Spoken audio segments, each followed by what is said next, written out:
오늘의 주요 뉴스입니다. 한미연합훈련에 반발해 남북 연락 채널을 단절한 북한이 55일 만에 채널을 복원했습니다. 청와대는 말을 아꼈고 통일부는 실질적 논의를 진전시켜 나가길 기대한다고 밝혔습니다. 대장동 의혹의 핵심 인물인 유동규 전 본부장이 어제 저녁 구속되면서 윗선을 겨냥한 검찰 수사도 속도를 낼 것으로 보입니다. 화천대유 측이 사라진 83억 원에 대한 대책을 논의하며 200억 원 보상 얘기까지 했다는 등 새로운 의혹도 제기됐습니다. 인천 영종도에서 스포츠카가 앞차를 추돌한 뒤 중앙선을 넘어 마주오던 경찰을 정면으로 들이받아 운전자가 숨졌습니다. 서울에서는 30대 남성이 50대 여성 공인중개사를 흉기로 살해하고 스스로 목숨을 끊었습니다. 코로나19로 자영업자들이 어려운 시국에 외국계 샌드위치 가맹점인 서브웨이에서 기존 가맹점 근처에 또 가게를 내는 갑질 논란이 불거졌습니다. 또 광고비 명목으로 가맹점주들에게 돈을 받으면서도 정확한 내역 공개가 되지 않아 국세청에 공익신고도 들어갔습니다. 경기와 서울 경선을 앞두고 민주당 이재명, 이낙연 후보가 수도권을 돌며 막판 표심 잡기에 나섰습니다. 부산을 찾은 국민의힘 윤석열 후보는 민주당 정권이 경선에 개입한다며 당의 위장 당원이 늘었다고 말해 홍준표 측이 반발하는 등 논란이 일고 있습니다. 오늘부터 거리두기가 2주 더 연장되는 가운데 결혼식장은 인원 제한이 풀리면서 최대 199명까지 참석할 수 있게 됐습니다. 내일부터는 60세 이상 고령층의 부스터샷과 16세에서 17세 접종 사전 예약이 진행됩니다. 북한이 김정은 국무위원장의 뜻이라면서 오늘 오전 9시를 기해 모든 남북 통신 연락선을 복원했습니다. 사실 진짜로 선을 이렇게 잘랐던 건 아니고요. 그동안 안 받았다가 연락을 받기 시작한 거죠. 한미연합훈련에 반발해 남북 연락 채널을 단절한 지 55일 만인데 우리 정부는 관계 복원에 토대가 마련됐다며 기대감을 나타냈습니다. 배준우 기자입니다. 지난 8월 한미연합훈련에 반발해 북한이 연락을 끊은 지 55일 만에 남북 연락통신선이 다시 가동됐습니다. 오랜만이고요. 이렇게 통신연락선이 복원되어서 매우 기쁘게 생각합니다. 같은 시각인 오전 9시 동해와 서해지구 군 통신선도 복구돼 모든 기능이 정상화됐다고 국방부는 밝혔습니다. 김정은 국무위원장이 복원 의사를 밝힌 지 닷새 만으로 조선중앙통신은 밝은 앞길을 열어가는데 선결돼야 할 중대 과제 해결을 위해 남측이 적극 노력해야 할 것이라고 강조했습니다. 청와대는 별도의 입장을 내지 않았지만 통일부는 관계 복원의 신호탄이 될 것으로 기대했습니다. 남북 간 통신 연락선의 안정적 운영을 통해 조속히 대화를 재개하여 실질적 논의가 시작되고 이를 진전시켜 나갈 수 있기를 기대합니다. 북한은 지난 2016년 개성공단 중단에 따라 연락 채널을 차단했다가 2년 뒤 채널 복원을 선언하고 평창 동계올림픽에 참여했습니다. 김정은 위원장의 의사에 따라 명백하게 남북 협상 국면으로 복원됐다는 의미를 지니고 있고요. 조만간 실무 접촉 남북, 그다음에 연내 남북 정상회담 개최도 가능한 상황입니다. 남북 대화로 연결되기 위해선 풀어야 할 숙제가 있다는 지적도 나왔습니다. 연락사무소 폭파 사건이라든가 해수부 직원에 대한 사살 같은 거는 아주 강한 인상으로 남아있기 때문에 그거에 대한 해명과 그 개선 방안에 대해서는 북에서 충분한 의사표명을 해야 되겠지. 국방부와 통일부는 오후 4시와 5시 마감 통화도 정상적으로 이루어졌다고 밝혔습니다. MBN 뉴스 배준우입니다. 대장동 개발 의혹 핵심 인물인 유동규 전 성남도시개발공사 본부장이 구속됐죠. 검찰 수사가 시작된 이후 이 사건과 관련해서 첫 번째 구속입니다. 영장에 적시된 혐의는 특정경제범죄 가중처벌법상 배임과 뇌물수수인데 검찰은 일단 뇌물수수를 그 액수를 8억 원으로 특정했습니다. 유 전 본부장이 지난 1월 화천대유 대주주인 김만배 씨한테 5억 원을 챙겼고 지난 2013년 위례 신도시 개발 사업자 정모 씨한테는 3억 원을 받은 것으로 본 겁니다. 유 전 본부장 측은 모든 혐의를 다 부인하고 있지만요. 또한 화천대유에서 700억 원을 받기로 했다는 의혹은 농담처럼 이야기한 것이지 실제로 약속한 적도 받은 적도 없다고 주장을 했습니다. 검찰이 유 전 본부장의 신병을 확보했으니 로비나 특혜 의혹 등 윗선을 겨냥한 수사도 속도가 붙을 것으로 보입니다. 화천대유의 자회사 천화동인 1호는 60억 원대의 최고급 타운하우스를 사들였습니다. 이 집의 실소유주는 누굴까요? 대주주 김만배 씨인지 유동규 전 본부장인지 아니면 또 다른 누구인지 검찰이 수사를 하고 있는데 이 집의 실제 소유주가 천화동인 1호의 실소유주일 확률이 높아지겠죠. 김민영 기자가 보도합니다. 경기도 판교 신도시의 한 고급 타운하우스입니다. 천화동인 1호가 131평짜리 한 동을 사들인 사실이 확인돼 실소유주가 누군지를 놓고 의혹이 제기됐습니다. 화천대유의 자회사인 천화동인 1호는 지난 2019년 10월 62억 원을 주고 이 타운하우스 한 채를 사들였습니다. 천화동인 1호는 해당 주택을 사서 지난해 1월 소유권 등기를 옮겼습니다. 천화동인 1호의 서류상 대표는 이화영 전 열린우리당 의원의 보좌관 출신인 이한성 씨. 하지만 화천대유의 대주주 김만배 씨나 대장동 수익구조를 설계한 핵심 인물로 구속된 유동규 전 성남도시개발공사 기획본부장이 실소유주가 아니냐는 의혹도 제기됩니다. 대장동 개발사업 배당금이 지급되기 시작한 2018년 이후에 매매 계약이 이뤄진 만큼 62억 원의 출처도 규명돼야 할 부분입니다. 지금은 80억 가까이 돼요. 10억 가까이 오른 거죠.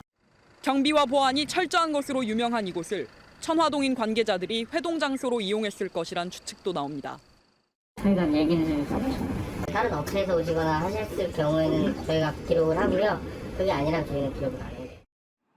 경찰은 모레 이한성 씨를 소환 조사한다는 방침입니다. MBN 뉴스 김민영입니다. 앞서 MBN은 대장동 의혹과 관련해 화천대유 내부에서 83억 원의 회사 자금이 사라졌다고 단독 보도를 해드렸었죠. 화천대유에서는 당연히 경찰이 이 없어진 자금을 수사할 줄 알고 한 명이 책임지면 200억 원을 주겠다. 대신 감옥에 가라 뭐 이런 거죠. 이런 얘기까지 나눈 것으로 전해졌는데 정작 경찰 수사는 없었고 오히려 이 더딘 경찰 수사에 이들이 더 의아해했던 것으로 알려졌습니다. 이성식 기자의 리포트 먼저 보시고 관련해서 뉴스 추적 이어가겠습니다. 정영학 회계사가 최근 검찰에 제출한 자료에는 용처가 불분명한 회사 자금 83억 원에 대한 내용이 담겨 있는 것으로 전해집니다. 정치권 관계자는 아무리 회계 처리를 해도 83억 원이 소명이 안 돼서 한 명이 총대를 메고 감옥에 가면 200억 원을 보상해 주겠다는 논의가 있었다는 내부 제보가 있다고 밝혔습니다. 취재 내용을 종합하면 이들이 급히 대책회의까지 연 것은 경찰 수사가 시작됐기 때문인 것으로 보입니다. 실제 지난 4월 서울 용산경찰서는 금융정보분석원으로부터 화천대유 관련 수상한 자금 흐름을 통보받았습니다. 내부 관계자는 당시 경찰에서 83억 원을 금방 찾아낼 것으로 봤지만 수개월이 지나도록 추가 움직임이 없었다고 말했습니다. 이후 경찰은 5월쯤 이성문 전 화천대유 대표를 조사했지만 지난달 김만배 씨를 조사할 때까지 계좌 추적이나 압수수색은 물론 주요 관계자들을 입건도 하지 않은 것으로 전해집니다. 경찰만 해도 한 5개월, 6개월을 그냥 뭉갰어요. 사유에서 전달받은 정보를 들고서. 화천대유 측은 해당 의혹과 관련 보도에 대해 관계자들이 83억 원을 안고 가라는 언급을 하거나 들은 사실이 없다는 입장을 내놨습니다. MBN 뉴스 이성식입니다.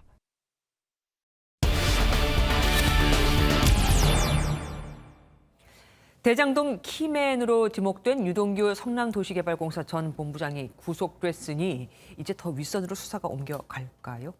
검찰의 수사 상황 사회부 임성재 기자와 좀 더 짚어보도록 하겠습니다. 어서 오십시오. 유 전 본부장의 구속, 우리가 어떤 의미를 부여할 수 있을까요? 예, 유 전 본부장이 받고 있는 이 배임과 뇌물 혐의가 어느 정도 사실관계가 인정됐다고 해석할 수가 있습니다. 먼저 배임 혐의에 대해서 살펴보겠습니다. 이제 성남의 뜰 주주협약서에서 초과이익 환수 조항을 빼면서 이 성남시에 손해를 입혔다는 게 골자인데요. 검찰은 이 같은 결정이 유 전 본부장의 독단적인 결정인지 아니면 윗선이 있는지 수사를 확대할 것으로 보입니다. 예, 뇌물 혐의는 어떻습니까? 사실 말이 굉장히 많았었어요. 그런데 정작 영장에는 8억 원만 적시가 됐어요. 예, 일단 영장에는 8억 원만 적시가 된 게 맞습니다. 유 전 본부장이 화천대유 측으로부터 받았다는 수백억 원대 금액과는 간극이 있는 상황인데요.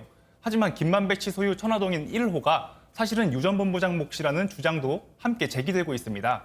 따라서 천화동인 1호의 실소유주가 누군지를 밝히는 검찰 수사에 따라서 뇌물 규모도 함께 커질 가능성도 점쳐지고 있습니다. 유동규 전 본부장 같은 경우는 휴대전화가 참 말이 많습니다. 지금 휴대전화 확보된 게 있는 겁니까? 일단 검찰은 유 전 본부장의 휴대전화를 확보하지 못했습니다. 유 전 본부장의 휴대전화를 두고서는 여러 말들이 나왔었는데요. 처음에는 압수수색 과정에서 창밖으로 던졌다는 보도가 있었는데 이 검찰은 주변 CCTV를 확인했지만 당시 창밖으로 던져진 휴대전화는 없었다고 설명했습니다. 그럼 휴대전화는 어디 간 겁니까? 상당히 궁금하신 지점인데요. 일단 유 전 본부장 측은 휴대폰이 2개라고 주장하고 있습니다. 최근 기자들이 연락이 많아서 한 대를 폐기한 건 맞지만 이건 최근 사용했던 휴대전화라서 중요 내용은 없다는 겁니다. 정작 대장동 의혹 당시 사용했던 휴대폰은 이 판매업자를 통해 보관하고 있다고 전했습니다. 그러니까 하나는 폐기했고 또 한 대는 다른 사람이 보관 중이다. 본인이 떳떳하면은 다 밝힐 수 있을 텐데 왜 그런지 모르겠네요. 그래서 검찰의 반응은 어떻습니까? 일단 검찰은 유 전 본부장 측이 말바꾸기를 하고 있다는 입장입니다. 이 처음 조사에선 휴대폰을 압수수색하기 전날 이 창밖으로 던졌다고 진술하다가 나중에 판매업자에게 맡겨놓았다고 말을 바꾸면서 이 수사에 혼선을 주고 있다는 취지의 다소 날선 반응을 보였습니다. 네, 이번에는 거물급 고문단 얘기로 넘어가 보겠습니다. 박영수 전 특검 이야기가 계속 나옵니다. 네, 맞습니다. 이제 지금 전해드릴 이야기는 박영수 전 특검의 아들 이야기입니다. 최근 김만배 씨가 박 전 특검의 인척이 운영하는 분양대행사에 100억 원을 건넨 사실이 드러났죠. 박 전 특검의 아들이 이 분양대행사 대표가 운영하는 한 벤처기업에서 석 달 정도 근무했던 것으로 파악됐습니다. 앞서 박 전 특검 측은 이 분양대행사 대표에 대해 아주 먼 인척은 맞다면서도 돈이 건네진 경위 등과는 관련이 전혀 없다고 설명했습니다. 박 전 특검의 딸은 화천대유에서 왜 아파트를 싸게 분양받았다고 하지 않았습니까? 네, 맞습니다.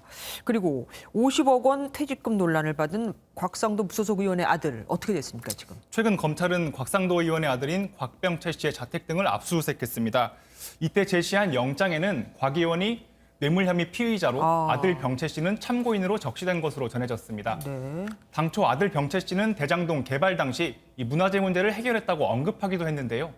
검찰은 당시 곽 의원이 이 문화재청 소관인 국회 교문위원이었다는 점을 바탕으로 개입 여부 등을 확인하고 있는 것으로 전해졌습니다. 아버지가 그쪽에 있을 때 그렇게도 또 연결을 지을 수가 있겠네요. 유동규 전 본부장의 휴대전화, 박영수 전 특검, 곽상도 의원까지 정말 풀어야 할 의혹이 많습니다. 지금까지 임성재 기자와 함께했습니다. 고맙습니다. 유동규 전 본부장의 구속에 이재명 경기지사는 관리 책임을 인정했지만 야당의 사퇴 요구는 일축했습니다. 오히려 국민의힘 들으라는 듯 자신에게 권한이 생기면 LCT를 조사해서 다 감옥에 보내버리겠다고 했죠. 국민의힘은 유동규와 이재명은 한 몸이라며 무더기의 고발을 예고하고 특검을 거듭 요구했습니다. 황지영 기자가 보도합니다. 더불어민주당 유력 대권주자인 이재명 경기지사는 대장동 의혹과 관련해 유동규 전 성남도시개발공사 본부장이 구속된 것에 대해 유감을 표명했습니다. 제가 지휘하던 직원이 또 제가 소관하고 있는 사무에 대해서 이런 불미한 일에 연루된 점에 대해서는 매우 안타깝게 생각합니다. 하지만 야당이 요구하는 사퇴에 대해서는 한 전 직원이 뇌물 받으면 대통령이 사퇴하느냐며 화살을 야당에 돌렸습니다. 조사하면 말이에요. 아마 천지가 개벽하는 일이 벌어질 겁니다. 반드시 저한테 권한이 생기면 그 재조사해가지고 전부 다 감옥 보낼 생각이에요. 윤석열 국민의힘 대선 경선 후보는 이재명 지사가 관리 책임을 인정한 만큼 형사 책임도 함께 지라고 압박했습니다. 부패가 정도가 심하면 그때는 국민들을 위해서 단죄를 하고 이렇게 처리가 돼 나가야. 국민의힘은 수사에 미온적인 경찰 간부들과 권순일 전 대법관을 고발하겠다고 공세 수위를 높였습니다. 권순일 전 대법관이 이재명 후보 구명 과정에서 적극 의견을 피력했다는 것은 이미 언론 보도를 통해 드러나고 있는 만큼 사후수뢰 혐의로 권순일 대법관을 고발 조치하겠습니다. 민주당 지도부와 이낙연 후보는 검찰의 수사가 진행 중인 만큼 공식 입장을 내지 않고 사퇴 추이를 살피고 있습니다. MBN 뉴스 황지원입니다. 스포츠카가 인천 영종도 해안도로에서 연달아 추돌하고 또 충돌해 한 명이 숨지고 6명이 다쳤습니다. 부산에선 집주인이 자기 집에 불을 질렀습니다. 술김이었다고 하네요. 휴일 사건 사고 노승환 기자가 모아봤습니다. 부서진 플라스틱 부품과 유리 조각이 흩어져 있습니다. 오늘 새벽 이곳에서 쉐보레 카마로 스포츠카가 앞서가던 아반떼 차량을 치고서 중앙선을 넘어 마주오던 모닝 승용차와 정면 충돌했습니다. 이 사고로 리비아 국적인 모닝 운전자가 숨졌고 다른 2대에 탄 6명이 중경상을 입었습니다. 사고가 난 지점은 보시는 것처럼 편도 2차로 중 한 차로가 공사로 막혀 있어 모닝 승용차가 미처 피할 공간이 없었습니다. 경찰은 음주나 과속, 졸음운전 등 사고 원인을 조사하고 있습니다. 코로나 때문에 저희가 접촉을 못하다 보니까 블랙박스 영상 확보해가지고 현재 분석을 의뢰해놨거든요. 부산 사하구에선 한 집주인이 술김에 가스 연결 호스를 자른 뒤 라이터로 불을 내 3명이 다쳤습니다. 전북 임실군의 한 도로에선 편도 1차로를 달리던 산타페 차량이 배수로에 부딪히고 나서 전도돼 1명이 숨지고 3명이 다쳤습니다. MBN 뉴스 노승환입니다. 공인중개사 사무실에서 50대 여성 공인중개사가 흉기에 찔려 숨졌습니다. 범행을 저지른 30대 남성은 현장과 가까운 곳에서 극단적인 선택을 했습니다. 이혁재 기자가 보도합니다. 서울 역촌동의 한 공인중개사 사무소입니다.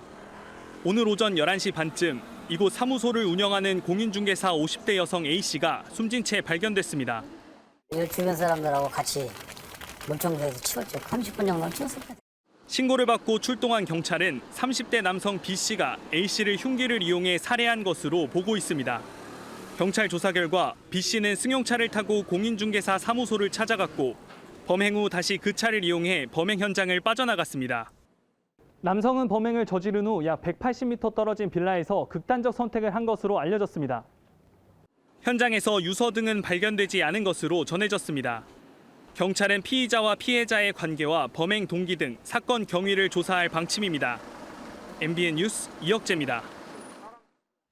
코로나19로 자영업자들이 힘든 이때 유명 샌드위치 프랜차이즈가 가맹점 옆에 또 가게를 내고 가맹점주들에게 과도한 광고비를 받았다는 주장이 제기됐습니다. 심지어 가맹점 코앞에 낸 가게는 지사장의 부인이 운영을 하고 있다고 하네요. 주진희 기자가 보도합니다. 서울 강남에 있는 유명 샌드위치 프랜차이즈 가맹점입니다. 코로나19로 자영업자들이 어려운 가운데 지난 7월 같은 브랜드의 가게가 또 근처에 들어섰습니다. 직선거리로 3에서 400m 정도로 성인 여성 걸음으로는 5분 정도 걸립니다. 처음부터 자기네들이 본사 직영으로 낸다고 저한테 말했어요. 저기는 24시간 365일 하는 행사가 있어요. 알고 보니 새로운 가게의 운영자는 한국 지사장의 부인. 계약 당시 받지 못했던 계약서를 나중에 받아보니 가게당 영업지역이 50m에 불과해 과거 공정위 권고였던 500m보다 짧습니다. 진짜 잠을 못 잤어요. 어떻게 이런 일이 나한테 생겼구나. 말로만 뉴스에서만 듣던. 너무 무서웠거든요. 광고비 문제도 논란입니다. 전체 매출에서 로열티와 광고비 명목으로 떼어가는 돈이 한 가게당 8천만 원이 넘는 곳도 많은데 이렇게 모인 광고비만 3년간 270억 정도로 가맹점주들은 자세한 내역도 알 수 없다고 주장합니다. 그런 게 확실하게 고지가 안 되고 업데이트가 안 되니까 점주님들은 그냥 답답한 거죠. 광고비 중에 일부는 운영비라고 해서 떼어가는 걸로 알고 있어요. 업체는 광고비 집행과 관련해 투명하게 운영되고 공개하고 있으며 추가 가맹점과 관련해서는 50m라는 독점적 거리로 주변 가맹점주들과도 이야기하고 있다는 입장입니다. 불투명한 광고비 집행과 관련해 2월에 이미 국세청에 공익신고가 되어 있지만 가맹점주들의 피해는 계속되고 있습니다. 국세청에 면밀한 조사가 필요합니다. 국세청은 신고를 받고 검토에 들어갔습니다. MBN 뉴스 주진입니다.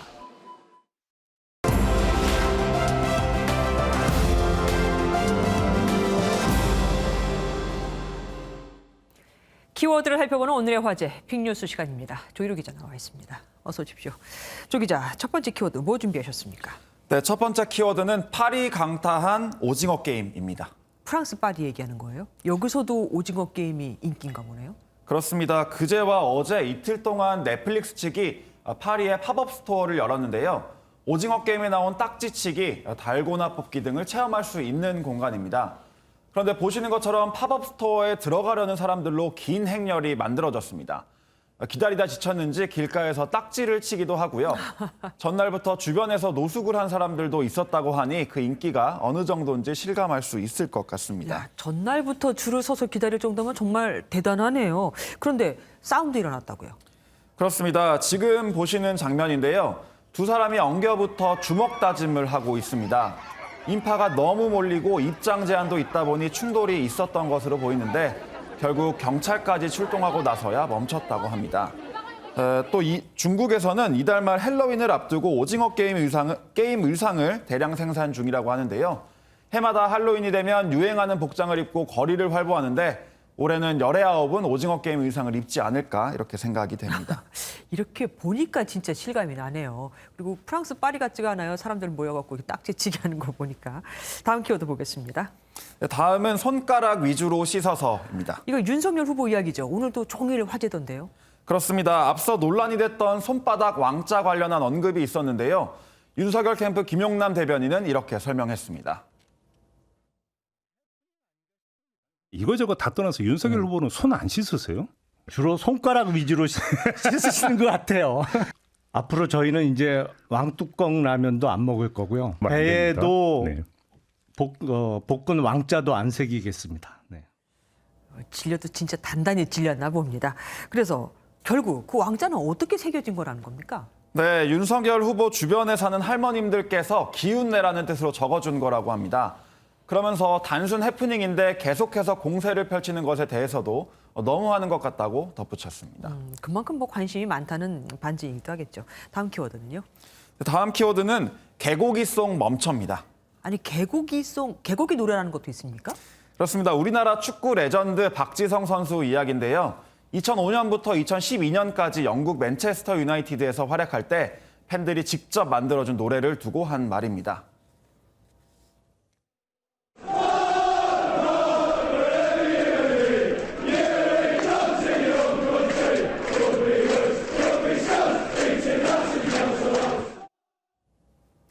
가사를 보면 너희 나라에선 개를 먹는다는 문구가 있는데요.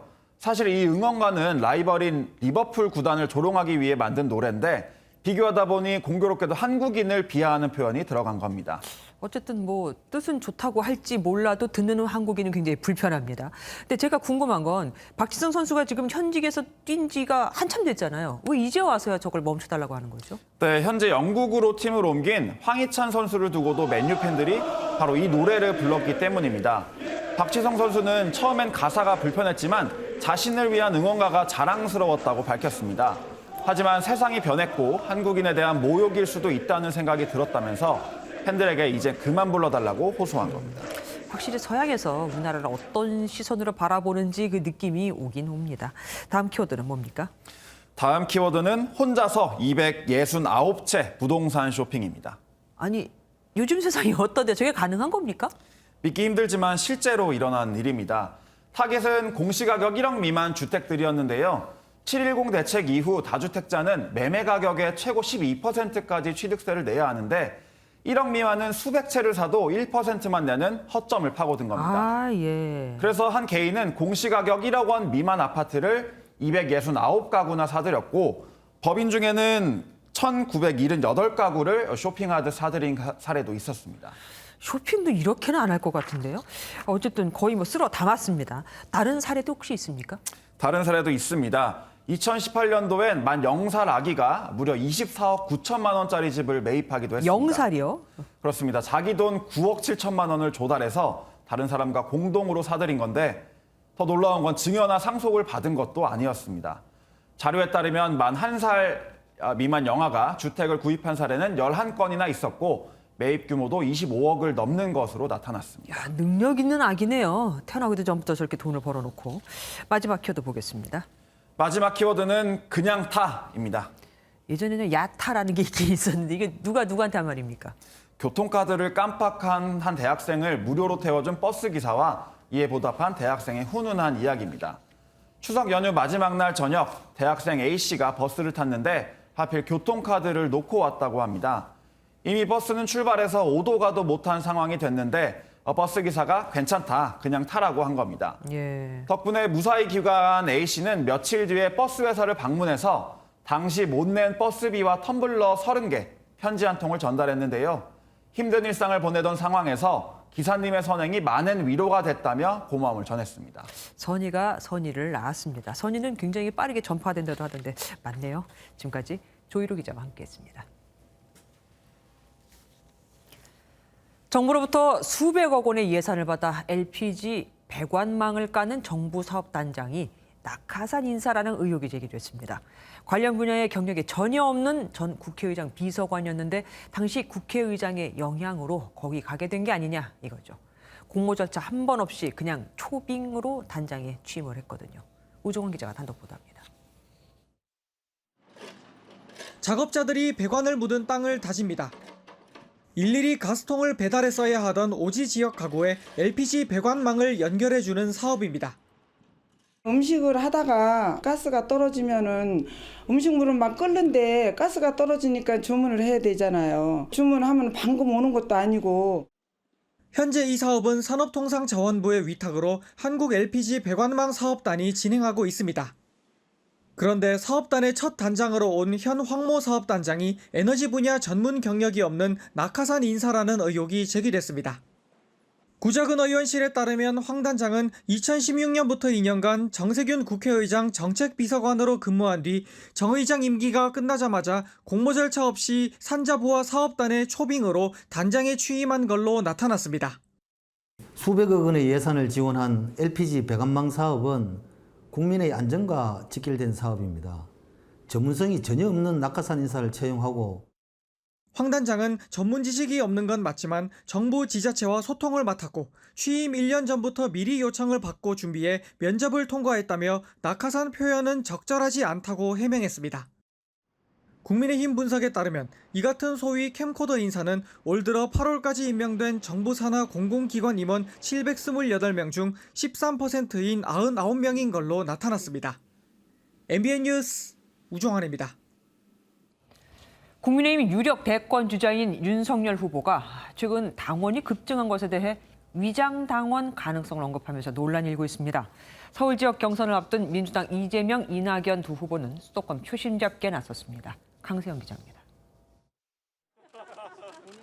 서울 경선을 앞두고 있는 더불어민주당에서는 이재명 후보가 서울 1호선과 경부고속도로 지하화를 추진하겠다고 강조했습니다.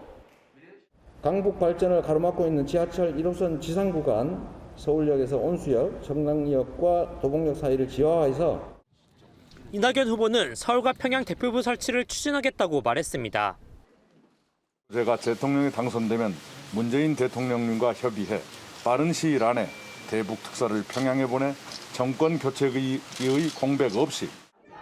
국민의힘은 윤석열 후보가 최근 국민의힘 당원 수가 늘어난 것에 대해 위장당원 가능성을 제기해 논란이 일었습니다. 이제는 우리 당 경선에까지 마술을 뻗치고 있습니다. 여러분들 들으셨죠? 위장당원들이 엄청 가입을 했다는 것을. 이에 대해 유승민 후보는 증거가 있으면 내놓고 증거가 없으면 당장 사과하라고 비판했고 홍준표 캠프 여명 대변인은 윤 후보가 당원을 모독했다며 공식 사과를 요구하고 후보들 간 경선 불복의 비밀을 제공할 수 있다고 우려했습니다. 국민의힘은 5월 말 전당대회 이후 총 26만 5천여 명이 새로 입당했는데 신규 당원이 한 달 이상 당비를 납부했다면 10월 8일 2차 컷오프부터 투표에 참여할 수 있습니다. MBN 뉴스 강선입니다. 한일 위안부 합의 당사자인 기시다 후미오 일본 집권 자민당 총재가 오늘 일본의 새 총리가 됐습니다. 새롭게 꾸려질 기시다 내각은 아베 전 총리 측근들이 포진할 것으로 예상됩니다. 문재인 대통령은 축하 서원을 보내고 한일 관계를 미래지향적으로 발전시키기 위해 함께 노력하자는 뜻을 전했습니다. 미국 서해안의 석유 굴착 시설에서 57만 리터, 그러니까 200리터짜리 큰 드럼통 2,800여 개 분량의 기름이 바다로 유출됐습니다. 해변은 관광객이 사라지고 대신 악취를 풍기는 기름만 가득한데 수십 년간 공들여 보존해온 습지까지 새까만 기름으로 뒤덮였습니다. 전민석 기자가 보도합니다. 역한 냄새를 풍기는 검은 기름덩이가 해변을 뒤덮었습니다. 죽은 물고기도 기름 섞인 파도에 떠밀려 왔습니다. 서핑의 성지로 불리던 헌팅턴 비치 해변은 폐쇄됐습니다. Smells pretty strong. Yeah, and we could even smell it out in the parking lot. It smells bad. It's very obvious that it's a spill. 기름 유출은 현지 시간 2일 오전 해안 경비대에 처음 보고됐습니다. 해변에서 8km쯤 떨어진 석유 굴착 장치와 연결된 송유관이 파열된 건데 하루 만에 57만 리터, 200리터 드럼통 2,800여 개 분량의 기름이 바다로 새어나왔습니다. We assess about 4.5 miles off the coast of Huntington Beach and Newport Beach. 유출된 기름은 90여 종의 조류가 서식하는 생태계의 보고인 텔버트 습지까지 스며들었습니다. 정부와 군, 시민단체가 습지를 보존하려고 수십 년간 기울인 노력이 하루아침에 물거품이 된 셈입니다. The oil has just infiltrated the Talbot wetlands and is killing marine life. 파열된 송유관을 폐쇄하면서 기름 유출은 일단 멎었지만 후유증은 상당히 오래 이어질 것으로 보입니다. MBN 뉴스 전민석입니다.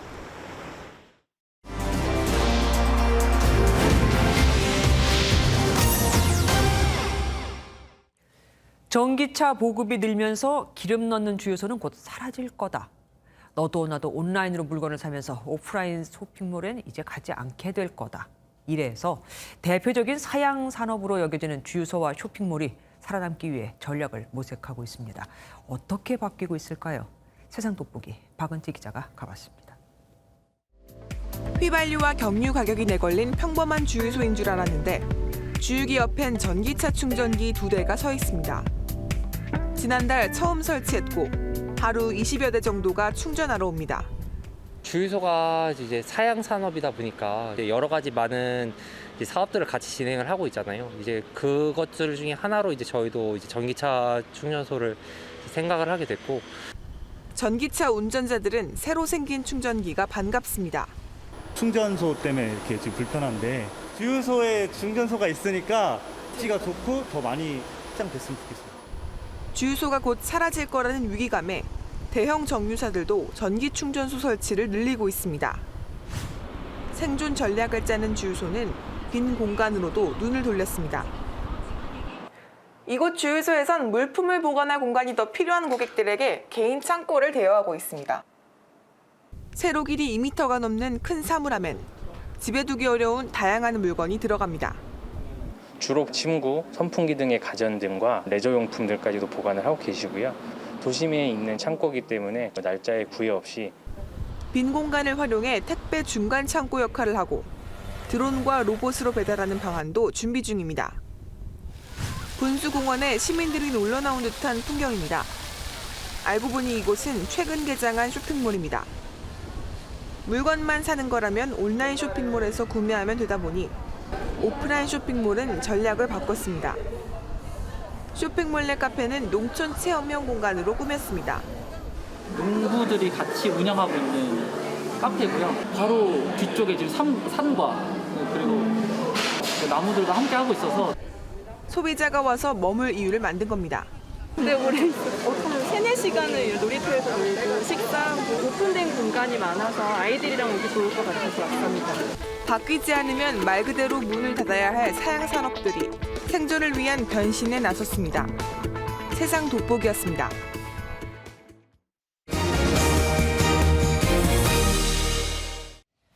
연휴가 낀 주말, 검사 건수가 평일의 절반으로 줄어서겠죠.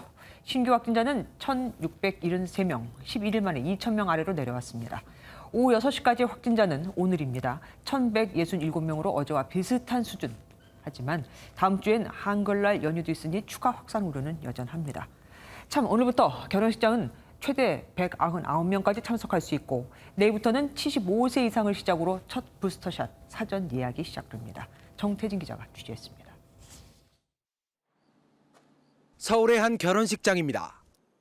비가 오는 궂은 날씨에도 결혼식장 직원들이 하객을 맞을 준비로 분주합니다. 일부 방역이 완화되면서 식사를 제공하지 않는 결혼식의 경우 접종 완료자를 포함해 최대 199명까지 참석할 수 있게 됐습니다. 접종 완료 여부는 전자예방접종증명서 앱이나 포털의 QR코드 등으로 확인합니다. 99명에서 다시 100명이 더 늘어서 199명이 된 거거든요. 신규로 문의하시는 분들보다 기존의 계약자분들이 이제 확인 전화가 더 많이 오시는 편. 돌잔치도 최대 49명까지 참석이 허용되지만 식당과 카페 등 밤 10시 영업과 사적 모임 제한은 그대로 유지됩니다. 내일부터는 접종 완료 후 6개월이 지난 60세 이상 고령층을 대상으로 추가 접종, 이른바 부스터샷 예약이 처음으로 시작됩니다. 가장 먼저 4월 1일부터 접종을 시작하셨던 75세 이상 어르신과 노인시설 거주 또는 종사자이며 예약 대상자에게는 개인별로 접종 일정을 순차적으로 안내 문자를 발송할 예정입니다. 소아청소년은 16세에서 17세가 내일, 12세에서 15세는 오는 18일부터 질병관리청 누리집이나 콜센터 등을 통해 접종 예약이 진행됩니다. MBN 뉴스 정태진입니다. 공중 화장실 앞을 지나가다 안에 있는 사람과 눈이 마주쳐 민망했던 경험 혹시 있으십니까? 3년 전부터 공중 화장실엔 가림막 설치가 필수가 됐는데 문제는 그 전에 만들어진 화장실입니다. 가림막 없이 그대로 방치돼 안에 있는 사람이나 밖에 있는 사람이나 다 민망한 경우가 많거든요. 김태린 기자가 현장 취재했습니다. 서울의 한 지하철역에 있는 화장실입니다.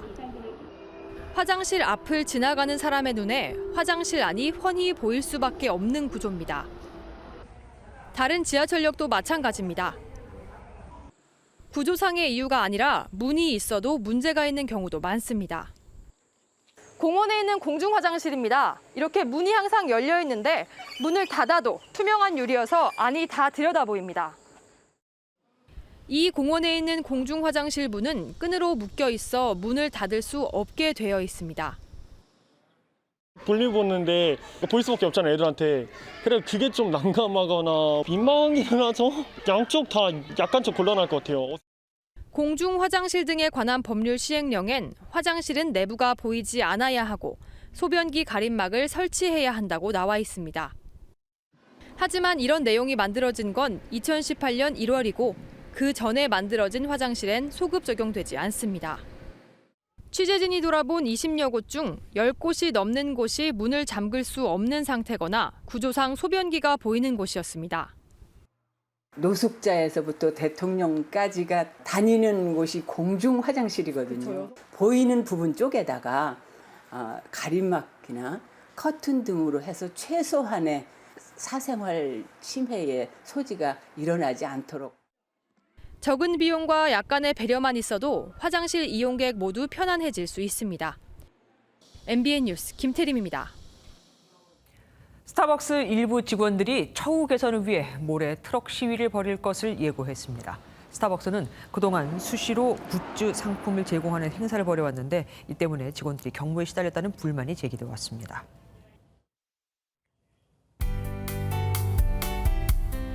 오늘 중부지방은 흐리고 비가 오면서 낮더위가 누그러졌지만 남부지방은 늦은 더위로 10월 1 최고 기온 급값을 기록했습니다. 중부지방의 비는 모레까지 오락가락 이어지겠는데요. 내일도 충청과 남부지방을 따라서는 맑은 하늘이 예상됩니다.